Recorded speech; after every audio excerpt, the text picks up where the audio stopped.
Halo, selamat sore Tribuners. Senang sekali saya Mesya Marasabesi bisa menyapa Anda kembali di Tribun Ambon hari ini, edisi 8 Juli 2024. Di mana sejumlah informasi terbaru dari Kota Ambon dan sekitarnya akan kami hadirkan untuk Anda. Kita mulai dengan berita pertama. GMNI Ambon demo minta Gubernur panggil Pancakarya soal dugaan penebangan liar di Desa Hote. Sejumlah mahasiswa yang tergabung dalam Gerakan Mahasiswa Nasional Indonesia atau GMNI Cabang Ambon menggelar aksi demo di kantor Gubernur Maluku Senin 8 Juli 2024. Belasan mahasiswa itu demo meminta penjabat atau PJ Gubernur Maluku Sadalili untuk memanggil Direktur Perusahaan Daerah atau PD Pancakarya. Pasalnya aktivitas PD Pancakarya yang dinilai merusak lingkungan di Desa Hote, Kecamatan Waisama, Kabupaten Buru Selatan. Koordinator aksi Umar Rivaldi Najar mengatakan, aktivitas penebangan hutan tersebut lanjutnya telah berdampak banjir di Desa Hote, Kecamatan Waisama, Kabupaten Buru Selatan. Akan hal itu, para pendemo menuntut agar PJ Gubernur Maluku segera memanggil dan meminta pertanggungjawaban dari Direktur PD Pancakarya atas dampak negatif yang ditimbulkan oleh aktivitas perusahaan tersebut. Ia juga memperingatkan bahwa jika PJ Gubernur Maluku tidak memenuhi tuntutan mereka, GMNI Cabang Ambon akan menggelar aksi demo yang lebih besar. Setelah berunjuk rasa selama 40 menit tanpa mendapat tanggapan dari PJ Gubernur Maluku, para mahasiswa bergerak menuju kantor PD Pancakarya pada pukul 12.40 waktu Indonesia Timur. Mereka menyatakan kekecewaan karena tidak ditemui oleh PJ Gubernur Maluku dan menilai bahwa beliau tidak mampu menangani kasus ini dengan baik. Sementara itu, pantauan tribunambon.com, aksi dimulai sejak pukul 11.50 waktu Indonesia Timur. Para pendemo datang membawa sejumlah poster berisikan tuntutan mereka. Demo tak berlangsung lama dan berakhir pada pukul 12.30 waktu Indonesia Timur. Masyarakat adat ini sudah melanggar yang terjadi di Waisama, bahwa beberapa hari yang lalu yang dirasakan ada lingkungan hidup dalam PD Pancakarya, dan kami meminta kepada Ayahanda Gubernur Maluku untuk segera panggil Direktur Utama PD Pancakarya Buru Selatan dan juga PT Pancakarya Maluku untuk segera diperiksa dan ditangkap atas kejahatan. Kemudian ini demi kepentingan dan kemaslahatan masyarakat yang berat ada di Kabupaten Buru Selatan melanggar hukum daripada hukum adat yang berlaku di Tribuners, GMNI Ambon demo di kantor PD Pancakarya tuntut tanggung jawab kerusakan lingkungan di Borsel. Gerakan Mahasiswa Nasional Indonesia atau GMNI Cabang Ambon melanjutkan aksi demonstrasi di PD Pancakarya setelah sebelumnya berunjuk rasa di kantor Gubernur Maluku, Senin 8 Juli 2024. Masa tiba di depan kantor perusahaan daerah sekitar pukul 13.40 waktu Indonesia Timur. Di depan kantor PD Pancakarya, mereka berorasi secara bergantian menyampaikan tuntutan yang diusung. Ketua GMNI Cabang Ambon Nasir Mahud dalam orasinya mendesak PD Pancakarya bertanggung jawab atas kerusakan lingkungan hingga dampak banjir yang dialami warga. Dijelaskan diduga terjadi penebangan pohon tanpa izin oleh oknum karyawan PD Pancakarya yang berdampak kerusakan lingkungan. Alhasil saat musim penghujan, banjir menyapu pemukiman warga di Desa Hote, Buru Selatan. Setelah berunjuk rasa selama kurang lebih 20 menit, para pendemo dipersilakan bertemu dengan manajemen PD Pancakarya. Kepada para pendemo, manajemen memastikan tuntutan mereka akan disampaikan ke direktur. Usai pertemuan, massa membubarkan diri namun dipastikan akan kembali berdemonstrasi pekan depan. Diberitakan sebelumnya, selama 40 menit mereka melakukan aksi di kantor Gubernur Maluku tanpa mendapat tanggapan dari PJ Gubernur Maluku. Sementara itu, pantauan tribunambon.com di lokasi, aksi dimulai sejak pukul 11.50 waktu Indonesia Timur. Para pendemo datang membawa sejumlah poster berisikan tuntutan mereka. Demo tak berlangsung lama dan berakhir pada pukul 14.30 waktu Indonesia Timur. Tahun 1945 pasal 18B, yaitu tentang hak-hak masyarakat adat. Berdikari di bidang kebudayaan, maka yakin dan percaya bahwa saya kabarkan satu dari syur masyarakat adat itu terkait PT Pancakarya agar segera mengevaluasi dan mencopot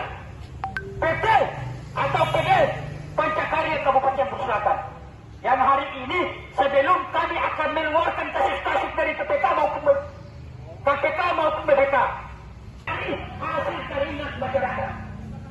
Bila tidak keluar pagar ini kami akan pastikan kelompok. Kita beralih ke berita lainnya, Tribuners, gembok kios sepihak pedagang amplas melaporkan PT Modern Multiguna ke Polda Maluku. Para pedagang di Pusat Perbelanjaan Ambon Plaza atau Amplas bersama dengan kuasa hukumnya melaporkan PT Modern Multiguna ke Polda Maluku Minggu 7 Juli 2024. Laporan ini dibuat terkait tindakan penggembokan sepihak yang dilakukan oleh perusahaan tersebut. Pasalnya akibat tindakan itu dinilai merugikan para pedagang. Ketua Kuasa Hukum P5AP, Sunardianto, menyatakan bahwa pihaknya tidak mengetahui waktu pasti penggembokan tersebut terjadi. Namun mereka merasa perlu untuk segera melaporkan tindakan tersebut sebagai tindak pidana.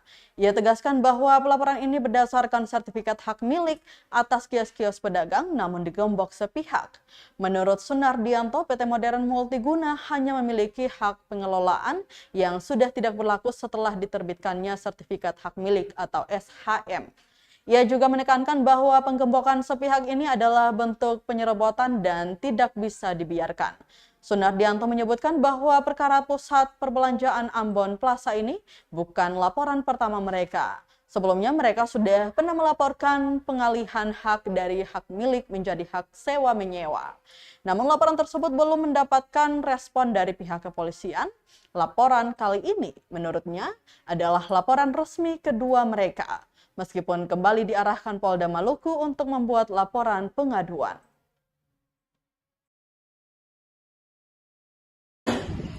Kami setelah apa yang dilakukan oleh PT Modern Multiguna, saya tidak tahu itu kapan terjadinya, tapi setelah dilakukan penggembokan, kami sekarang berada di Polda Maluku untuk membuat suatu laporan tindak pidana.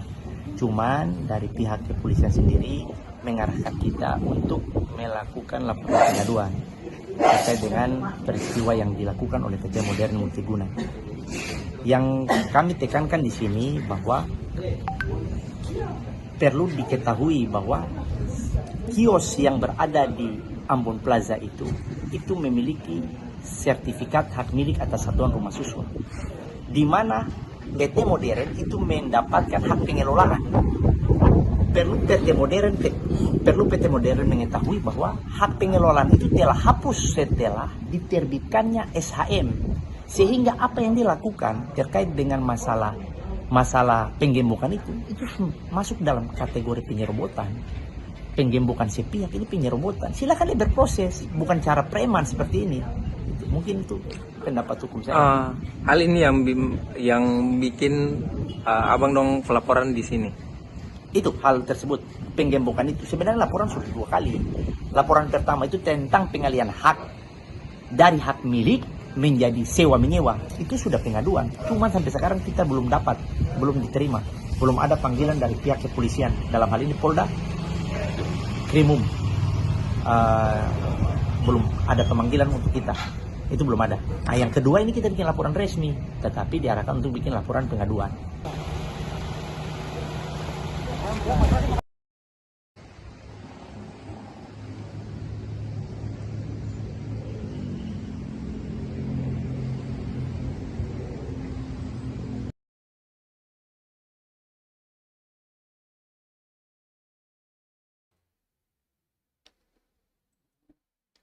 Kios ditutup sepihak oleh PT MMG, pedagang amplas ramai-ramai bongkar gembok. Belasan pedagang di Pusat Perbelanjaan Ambon Plaza atau Amplas membongkar paksa kios yang digembok PT Modern Multiguna atau MMG. Pantauan tribunambon.com Minggu 7 Juli 2024, pedagang menggunakan gurinda untuk memotong ujung besi penyangga di mana gembok terpasang. Bongkar paksa unit kos itu dimulai dari area lantai 2 Amplas menyusul sejumlah kios di lantai 1. Aksi yang dikawal aparat kepolisian dan juga pihak keamanan Amplas itu pun jadi tontonan pengunjung. Kepada wartawan, Ketua Tim Kuasa Hukum P5AP Sunardianto menegaskan, bongkar paksa dilakukan tanpa merusak fasilitas milik PT MMG. Dijelaskan aksi pedagang itu dilakukan lantaran PT MMG telah melakukan tindakan ilegal, yaitu menggembok kios tanpa izin pemilik yang tidak lain adalah pedagang. Pedagang selanjutnya mengantongi sertifikat hak milik atau SHM, sementara hak guna bangunan telah berakhir sejak 6 Juli 2024. Artinya PT MMG tidak memiliki hak apapun atas semua unit kios yang mengantongi SMH. Ditambahkan PT MMG harus mengetahui bahwa hak pengelolaan telah hapus setelah diterbitkannya SHM, sehingga tindakan penggebokan yang mereka lakukan sudah masuk dalam kategori penyerobotan dan mereka akan melaporkan tindakan ini kepada pihak berwajib.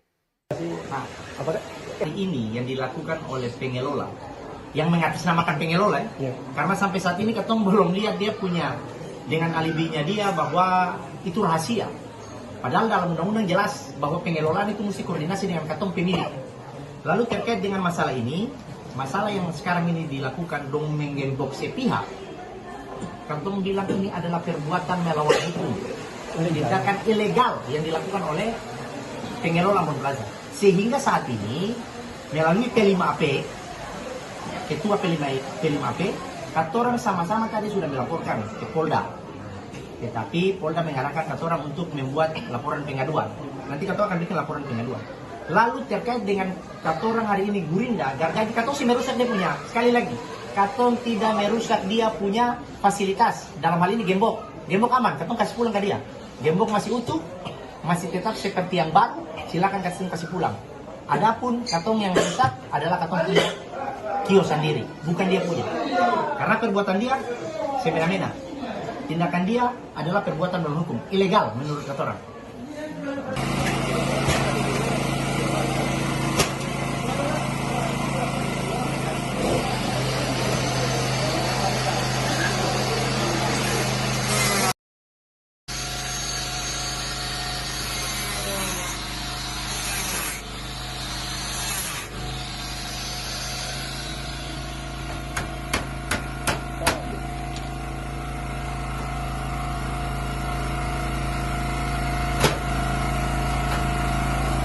Beres.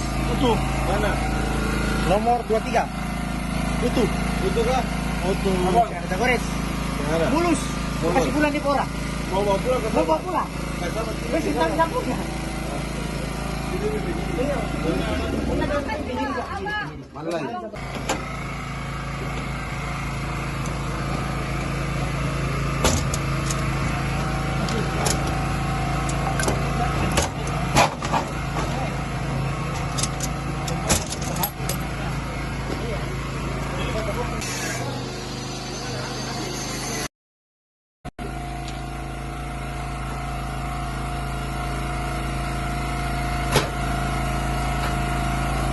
Beres. Utuh. Mana? Nomor 23. Utuh. Utuh kah? Utuh. Abang, kita gores. Mana? Mulus. Kasih pulang di Pora. Mau bawa pulang ke Mau bawa pulang. Wes kita punya. Mana lagi?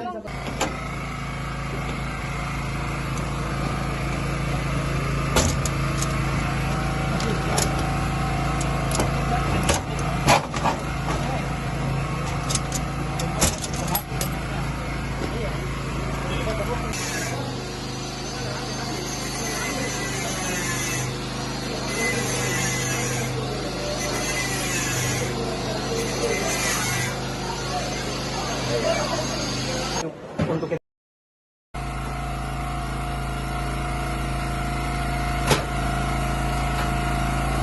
beres. Utuh. Mana? Nomor 23. Utuh. Utuh kah? Utuh. Abang, kita gores. Mana? Mulus. Kasih pulang di Pora. Mau bawa pulang ke Mau bawa pulang. Wes kita punya. Mana lagi?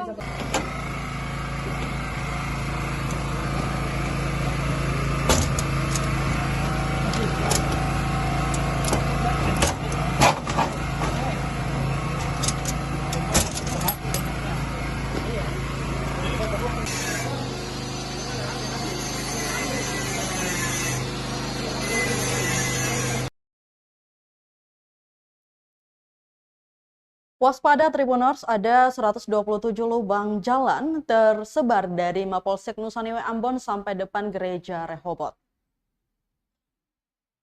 Pengguna jalan sebaiknya berwaspada saat melintasi jalanan di Kecamatan Nusaniwe, Kota Ambon. Pasalnya terdapat total 127 jalan berlubang, mulai dari depan Mapolsek Nusaniwe Benteng sampai ke depan Gereja Rehobot Batu Gantung.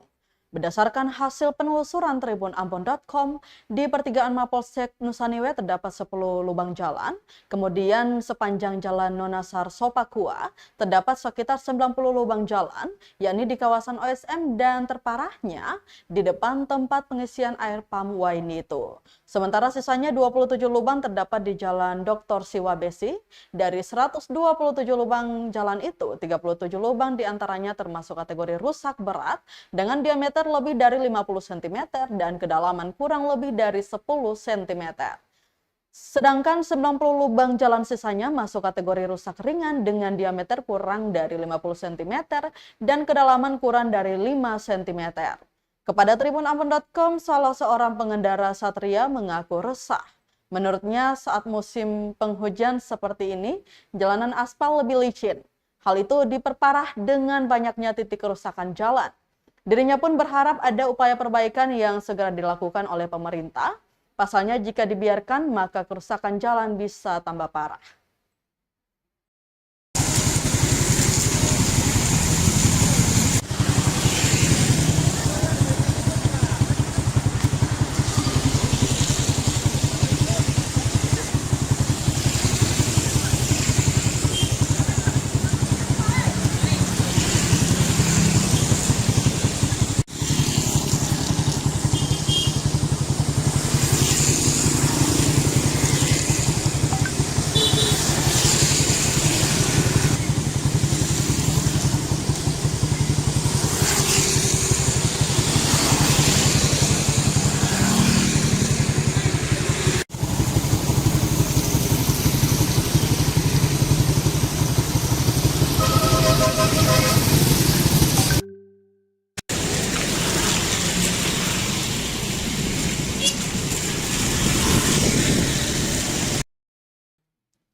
Kita ke Kabupaten Maluku Tengah, Tribuners 16 Juli, jemaah haji Maluku Tengah tiba di Masohi. Jemaah haji Kabupaten Maluku Tengah dijadwalkan tiba di Kota Masohi pada 16 Juli 2024 pekan depan. PLH Kasih Penyelenggara Haji Kemenak Maluku Tengah, Zulkarnain A. Subandi, mengatakan berdasarkan data Kanwil Kemenak Agama Maluku yang diterima, jemaah haji kloter 30 akan berangkat dari Bandara Internasional Pangeran Muhammad bin Abdul Aziz Madinah pada 14 Juli 2024 pukul 16.40 waktu setempat. Selanjutnya jemaah akan tiba di Bandara Sultan Hasanuddin Makassar tepat pada 15 Juli 2024 pukul 10.40 waktu WITA. Setelah nginap semalam di Asrama Haji Antara Waigeru, Kota Ambon, paginya pukul 7 waktu Indonesia Timur, jemaah haji Maluku Tengah diberangkatkan menuju Pelabuhan Tulehu. Ia juga mengabarkan bahwa saat ini jemaah A Kloter 30 yang menggabungkan Maluku Tengah, Buru SBT, Malra, dan KKT sementara mengerjakan ibadah sunnah dan berziarah di Madinah.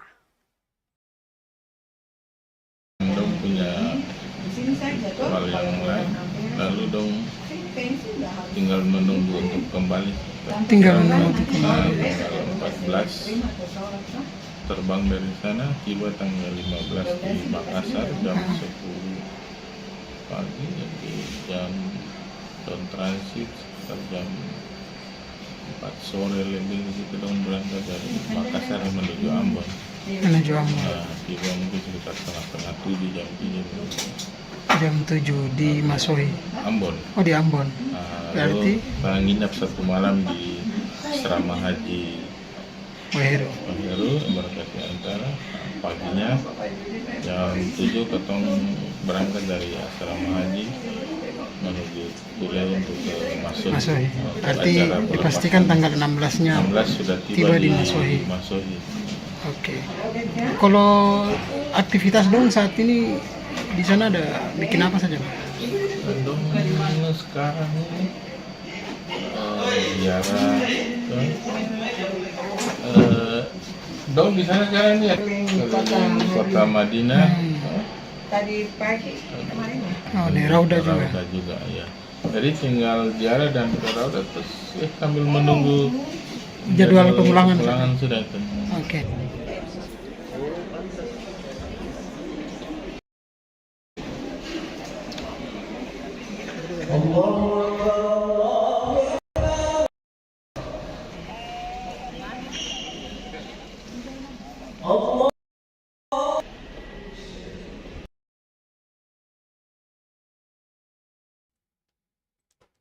Dari Kabupaten Maluku Tengah kita beralih ke Kabupaten Maluku Tenggara. Update harga bumbu dapur di Maluku Tenggara, cabai rawit turun tipis Rp80.000. Berikut ini update harga bumbu dapur di Maluku Tenggara per Senin 8 Juli 2024. Harga cabai rawit di Pasar Langgur Kabupaten Maluku Tenggara turun tipis di angka Rp80.000 per kilo. Sebelumnya cabai dijual Rp100.000 per kilo alias turun selisih Rp20.000. Sementara untuk harga tomat jenis apel yang digandrungi emak-emak karena kecenderungan asam yang tidak terlalu tinggi dibanderol Rp30.000 per kilo. Sebelumnya dijual Rp40.000, turun selisih Rp10.000. Sedangkan untuk bawang merah dan bawang putih kompak berada di angka Rp50.000 per kilo. Delin, salah satu pedagang di Pasar Langgur, mengatakan, turunnya beberapa komoditas bumbu dapur dipicu stok yang melimpah. Menurutnya kebanyakan datang dari petani lokal, kalau ini jenis cabai padi yang lebih banyak dijual dan dilepas dengan harga Rp65.000 per kilo.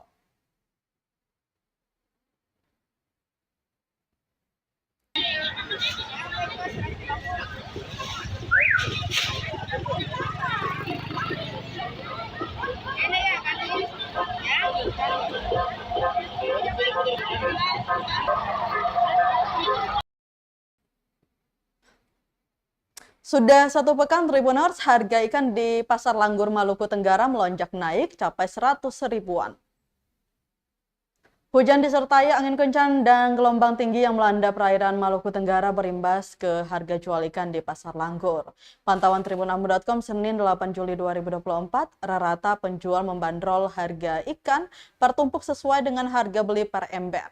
Untuk jenis ikan palala, momar, dan lema misalnya, per ember diambil dari pemasok dengan harga Rp1,2 juta, sehingga untuk ikan jenis palala berukuran sedang dijual Rp50.000 per 11 ekor, sedangkan 7 ekor dijual Rp25.000.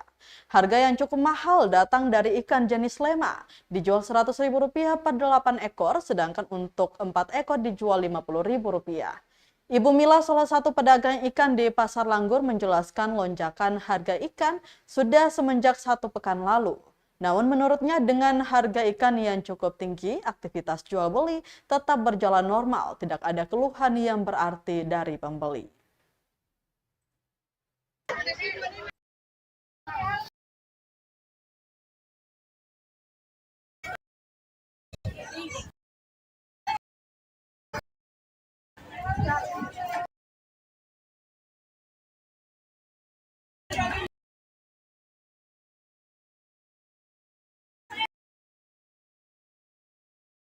Kalau momor juga sama. 1.200.000. Ini 650. Kalau misalnya pemicu harga ikan mahal itu Karena ombak angin, gelombang, tergantung harga pasar ya. Kalau sudah ada ikan maka harga ikan naik. siap. Sudah mau seminggu kayaknya, 1 minggu. Oke, siap. Madan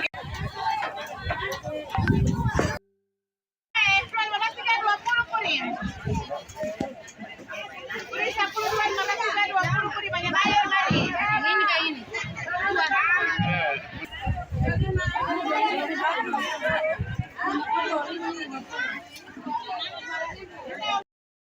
Terakhir ini sambilan.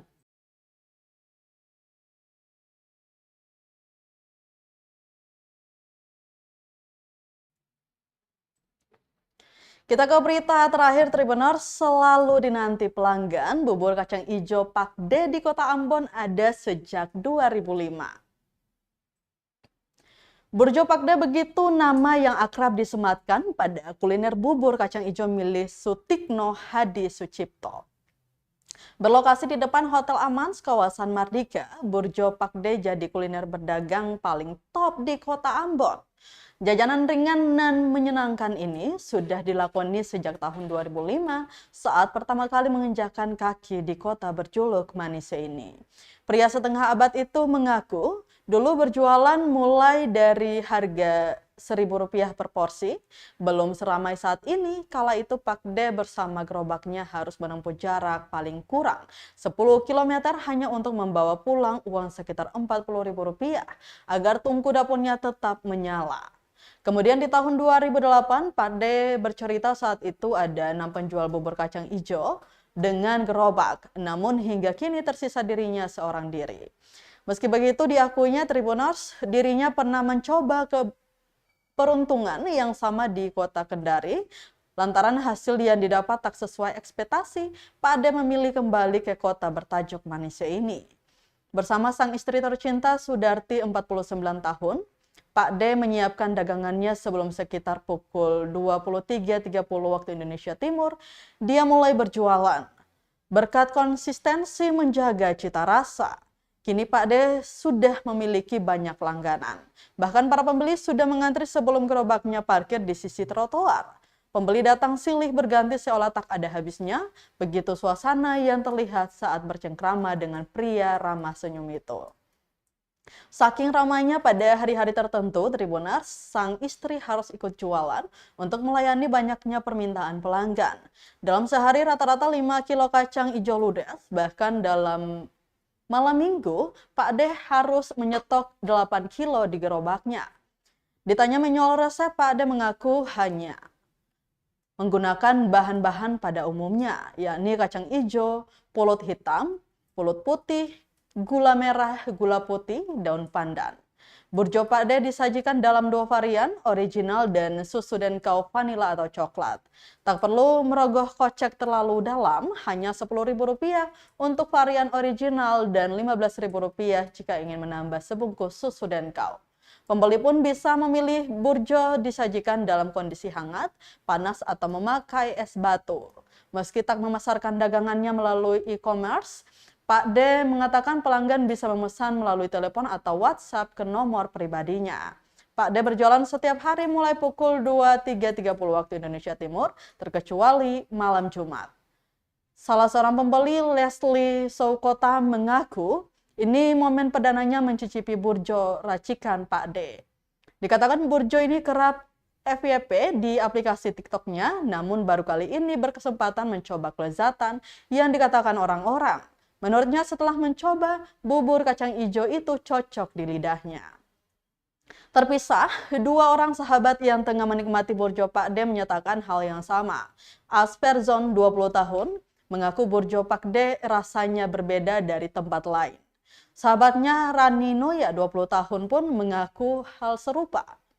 Meski tak suka kuliner kacang-kacangan, menurut Rani, burjo Pak D bikin ketagihan. Dari Ambon ini saja. Aku pertama itu minta pendapat dari teman. Tanya-tanya dari situ sampai sekarang ini sudah. Ya, ini menunya atau variasinya apa-apa saja nih? Kalau panas, ada dingin, ada biasa, ada pakai denko. Kalau yang pakai denko itu 15.000 satu porsi. Ya. Yang biasa original 10.000-an satu porsi. Mau panas mau dingin harga sama. Oke. Minuman sirup susu, teraja susu, kuku bima susu, denko bisa. Oke Mas. Nah ini bukanya dari jam berapa? Bukanya dari jam 11:30 di depan Hotel Aman. Mau pesan bisa juga. Hubungi ke nomor mana Mas? 0813 4347 4598. Oke, ini sehari biasanya berapa kilo kacang hijau ini? Kacang hijau palingnya sekitar 5 kilo kacang hijau. Dengan campuran minimal 8 kilo satu hari. Oke kakak, jadi ini kali pertama kita makan burjonya Pak D karena beberapa hari ini kita lihat TikTok itu banyak yang merekomendasikan burjo ini. Kalau menurut rasanya sih, kalau for beta untuk pertama kalinya ini memang enak sih, simpalente, karena memang kalau dari segi teksturnya pas, rasanya manis juga pas. Kali kedua dan rasanya sih ya lumayan enak Pak. Terus rasanya beda sih sama dari yang lain, lebih enak Pak. awalnya sing suka yang kacang-kacangan, tapi pas kita rasa ini kok enak, terus jadi mau makan di sini ulang.